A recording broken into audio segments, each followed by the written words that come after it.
Welcome to Indai's Japanese Grammar. Grammar for today.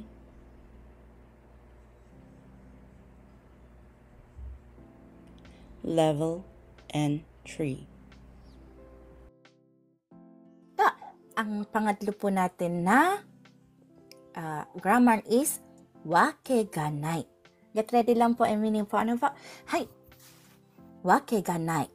Kateru wake ga nai. So, kinukonjugate po siya like verb, adjective, o kaya naman po noun na normal form. Hai.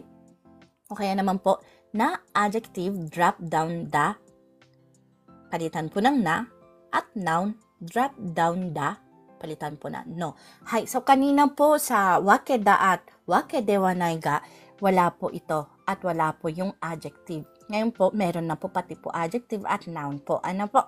Dito po sa baba po parehas na parehas po doon sa wake da at wake de wa nai. Ano po? Doon, dito po, kinukonjugate ang wake ga nai. Ano po? Hi, so ang wake ga nai, katumbas niya po in Tagalog is imposibleng bla bla bla o kaya naman po walang paraan bla bla bla. Hi, saan po siya ginagamit? Ano pong ang explanation po sa grammar na ito? Ginagamit ito kapag sigurado ka sa sarili mo. Sigurado po kayo sa sarili nyo. Sa sarili nyo lang po pero hindi po natin alam kung 100% pong totoo nga po yun. Pero sa sarili natin, sigurado tayo. Ang pakiramdam natin is sigurado. Ano po? Na imposible o walang paraan na mangyayari ang isang sitwasyon. Hay, doon po siya ginagamit po. Ano po? Ulitin ko po, ginagamit ito kapag sigurado ka sa sarili mo na imposible o walang paraan na mangyayari ang isang sitwasyon. Okay po guys? Hay. So, go po tayo sa unang example sentence po natin. Hai, Emine, yoroshiku onegai shimasu. 強い相手に勝てるわけがない。Imposibleng manalo. はい、強い相手に勝てるわけがない。はい、勝てるわけがない is imposibleng manalo. Hi, so, Ate Emmy, paano niyo po siya i-express sa ating kapwa Filipino? 強い相手. Yung partner niya ay malakas? Partner po ba dito? Ay, Pinag-uusapan po is manalo or matalo. So, ibig po sabihin, ang aite dito is hindi niya po ka-partner, kundi ka-laban. ay kalaban. Hi. Ang kalaban niya ay malakas. Imposibleng manalo. So, desu ne. そんな感じですね。ありがとうございます。So, i-explain ko po ano po, word by word po. Hi. 強い。Diyan sa malakas.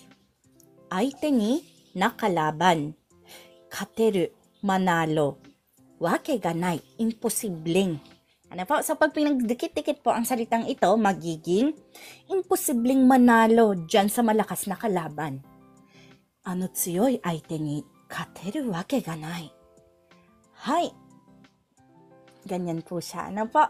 So, go po tayo sa next example sentence po natin, Ate Amy. Gusto niyo pong magbasa po ako ng it's either A or B or kayo na po ang magpapanggap sa both A and B? Ako sabi. Okay po. Hi. So, ako po si A. このパン古くない? 古いわけがないよ。昨日買ったんだから。 Parang may narinig po ako, ate, pong furuy wake ga nai yo. 古いわけないよ。昨日買ったんだから。 Ganda-ganda po ng pagkaka-pronounce nyo. Arigatou gozaimasu. So desu. このパン古くない? 古いわけないよ. 昨日買ったんだから. Ang ganda-ganda po ng pagkaka-pronounce ni ate Amy dito. Hay, pag sinabi pong furuy wake nai, ibig po sabihin, imposibleng luma. Kasi yung furuy is luma. Wake nai is imposibleng. Ano po? So, Ate Amy, paano nyo po i-express ang usapan na ito sa ating kapwa Filipino? Hindi to luma. No. Binili ko to. Kasi binili ko to kahapon. Imposibleng ano po? Imposibleng luma. Hmm. Imposibleng luma ito. Kahapon binili ko to. Hay, parang ganyan na rin Kasi po. Ano binili po? ko to kahapon. Hay, arigatou gozaimasu. So, nag-uusap po sila. Ano po? Tingnan po natin word by word. Konopang. Pag sinabi pong konopang, tinapay na ito. Kono is ito. Pang, tinapay. So, may ano po siya dito na preposition pong papasok. Tinapay na ito. Furuku, luma. Nai, furukunai. Ibig po sabihin po ng furukunai, furuy Hindi ba is luma? luma. So, nai is negative form kaya nagkakaroon po ng hindi. Hindi ba luma na? Ano po? So, ito pong konopang furukunai magiging hindi ba luma na ang tinapay na ito? Ganyan na po. Ano po? So, si B naman po, tingnan po natin po yung salita po niya. Ano po? Furui means luma. Wakenai, imposibleng. Yo is no. Kino, kahapon. Katta, binili. So, yung si B po ang nagbumili kaya ko. Kasi siya po yung nagsasalita po. Ano po? Dakara, kumaga, ina-explain niya na po. Ano po? Yung, kung napapansin niyo po, meron po dito, isa po siyang expression. Kaya nagkaroon po dito ng e. Hay, so, magiging, imposibleng luma, no? Binili ko kahapon eh. Hay. So, Emine, kayo po sa B, ako po sa A. Tagalog po tayo. Hay, hindi ba luma na ang tinapay na ito? Imposibleng luma, no? Binili ko to kahapon eh. Sa Japanese naman po, konopang furukunai? Puroi wake nai yo. Kinokatan dakara. Hay, arigatou gozaimasu, Mine. Ito po ay cut out from our free entry lesson class. Sa taong 2025, may free entry lesson class po tayo tuwing MWF at 8 p.m. Japan time.